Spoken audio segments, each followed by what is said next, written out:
Gran amigo y un gran hermano, este sacerdote perteneciente a la congregación justamente de la Sagrada Familia, el padre Luis Albarracín, quien en la actualidad es el párroco de esta linda estructura que es este templo dedicado bajo el patronazgo de uno de los grandes arcángeles, San Rafael, arcángel en la Florida. Bueno, padre Luis, cuando nosotros siempre delante de la presencia de Dios, de nuestro Señor, nos preguntamos, bueno, ¿quién puede ser la persona idónea para hablarnos justamente de esta devoción tan especial y que la Iglesia celebra de esta manera, que es la Sagrada Familia? A ver, Sagrada Familia es San José, la Virgen María y por supuesto, a propósito de esta temporada decembrina, el Niño Jesús. Padre Luis, encantadísimo, del Táchira a Valencia, ahora a Caracas. Padre querido, bienvenido al Solidario de la Televisión, en este especial por el Día de la Sagrada Familia. Gracias, querido Juancho. Un placer para mí también abrir las puertas, no de mi parroquia, de su parroquia, ¿sí? Bueno, decías algo que es muy llamativo, ¿no? Idóneo, nadie es idóneo, ¿sí? Los idóneos son los que hoy recordamos y celebramos. Jesús, que se quiso encarnar en una familia para venir al mundo, para salvarnos. Idóneos, María y José, que supieron abrir las puertas de su vida, de su corazón, de su casa, a la experiencia del misterio de la encarnación. Qué bonito que en estos días recordemos y fijemos nuestra mirada en Jesús como lo hicieron María y José. Esto me parece que es el primer dato que nos adentra en el misterio que estamos celebrando y viviendo. Volver la mirada como María y José a Jesús. Esto me parece el primer dato con el que debemos saber vivir y celebrar en estos días. Porque lo hemos perdido, ciertamente. Nuestra mirada se pierde en las cosas de este mundo, nuestra mirada se pierde en las cosas que van aconteciendo alrededor de nosotros y perdemos de vista el que es importante. Se ha perdido un poco como de alguna manera, bien a través de la tradición, Padre Luis, el conocimiento, quizás se está viviendo, y esto es un modo también, a manera también de una sana crítica, una religiosidad quizás un poco superficial, que bien como usted decía, se dispersa, se distrae de lo fundamental, de lo esencial, Padre Luis. Sí, es correcto, sí. Y allí viene la importancia de María y de José, que nos dan esa gran bonita lección. María y José abren los ojos a ver en el ángel Gabriel y en Dios al niño Jesús.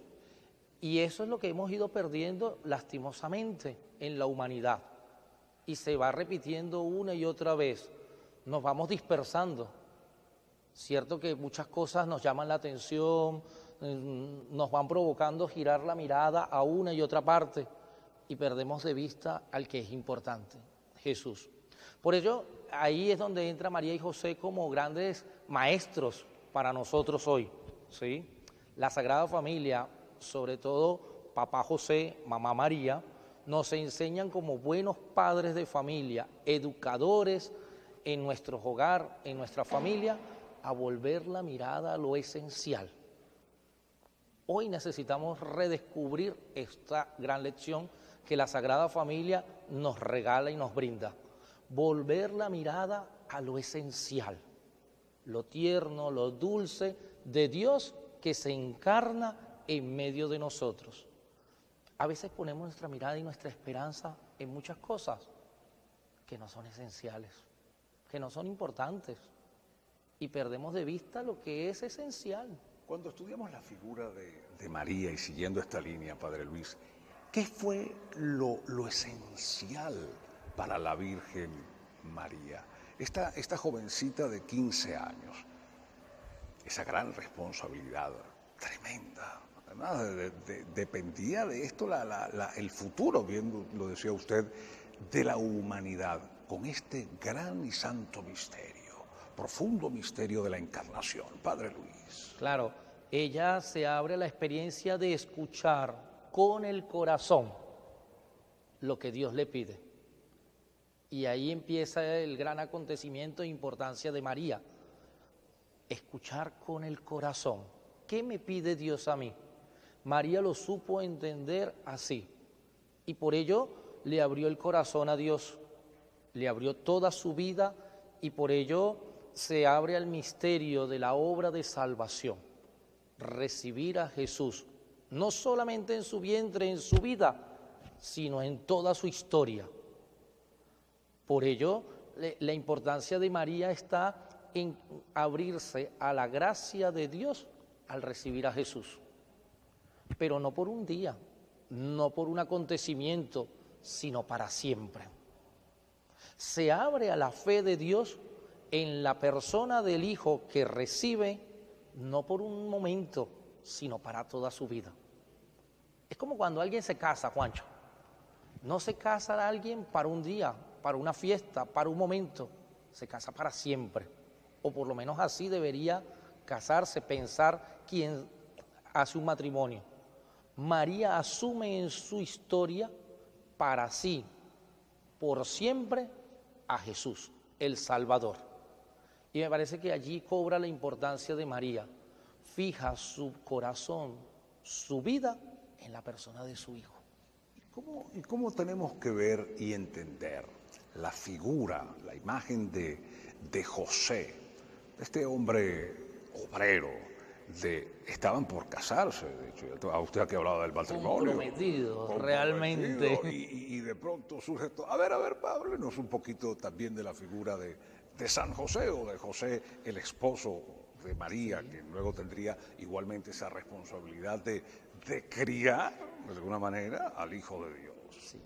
Asume para sí el tener por encargo del mismo Dios al Hijo de Dios, a su Hijo, que lo asume para sí, pero en medio de una familia. No lo asume para sí solo, lo asume con su esposa. Por ello entiende que tiene que en primer lugar asumir un hogar, una familia con María, donde pueda venir y encarnarse Jesús, venir y habitar Jesús mismo para con los dos. José soñaba con tener una familia, seguramente que como buen israelita, como buen judío, que soñaba y pensaba y deseaba tener una familia numerosa, bendecida por Dios, con su esposa y muchos hijos. Los planes de Dios le tocan toda su historia, pero él sigue convencido de lo que él soñaba y quería. Por eso el sueño de José es muy bonito, ¿no? Escuchar con el corazón que Dios le transforma sus sueños, su historia, al asumir a María como su esposa para dentro de esa familia habitar el Hijo de Dios, su Hijo. Qué bueno que José también se abre el corazón, se abre toda su vida y su historia a la experiencia de dejar que Dios se encarne allí.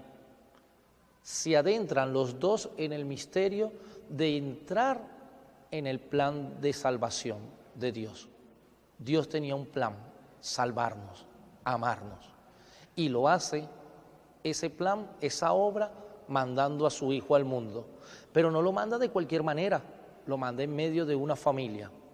Y María y José se abren a esa historia de salvación, a esa obra y gracia de Dios de estar en medio de una familia. Encarnado. Y ahora justamente hablemos del niño, que es desde la infancia predicaba, incluso aquel parte del misterio del Rosario, y está bíblicamente documentado, por supuesto, cuando se pierde en el templo y está entre los sabios. Ya desde pequeño estaba ya quizás consciente, claro, de la misión para la cual fue enviado Jesús a la tierra, Padre Luis. Háblenos un poquito también de este niño y quizás también enlazarlo con lo que no fue tampoco por lo menos la primera experiencia, y no fue hasta lo último, muere crucificado, una historia de persecución, una historia de tener que emigrar a otros lugares. Es decir, también hubo muchas dificultades para ellos que tuvieron que enfrentar. Quizás podríamos comparar lo que pasan también muchas familias hoy en día. A ver, Padre Luis. La obra y el misterio de la encarnación pasa por una historia humana. Por ello no se puede saltar lo que en cualquier familia o historia humana también hay. Hay un nacimiento, hay un niño dulce y tierno, inocente que viene al mundo. Y en ese niño tierno, dulce e inocente, en medio de un papá y una mamá, de María y de José, pues cierto, como bien lo dices y lo conocemos por la Escritura, ¿sí? Hay también sufrimiento, hay persecución, hay dolor. Hay tristeza incluso por ver nacer a su hijo en medio de una pobreza extrema. Hay el tema de una persecución, una migración, pero también hay las alegrías y las esperanzas. Y yo creo que María y José apuestan en medio de esa situación, en esa historia humana, por la alegría y la esperanza de tener a su hijo consigo y la esperanza por darle vida, por verle crecer, por tenerlo en medio de su casa. Por ello, a pesar de que son inmigrantes, por ello, a pesar de la pobreza extrema en la que viven, por eso, con todas las dificultades que tiene esta familia de Nazaret, entienden en su corazón los tres que han de vivir juntos la experiencia de amor de Dios. Y allí, déjame decirte algo, son los tres, no es uno, no es un padre soltero, una madre soltera, no es un niño huérfano, son los tres, siempre juntos, que nos educan y edifican. Hasta el final. Y justamente sobre esa significación, contextualizarlo en el presente, en la sociedad compleja y también difícil de retos y desafíos de hoy en día, el papel que tiene la familia y cómo esta familia sagrada de Nazaret sigue siendo y puede seguir siendo una realidad para la familia de hoy en día. Y lo vamos a analizar en la próxima parte con el padre Luis Albarracín desde esta iglesia San Rafael de la Florida. En este día, programa especial del Solidario de la Televisión, cuando se celebra la Sagrada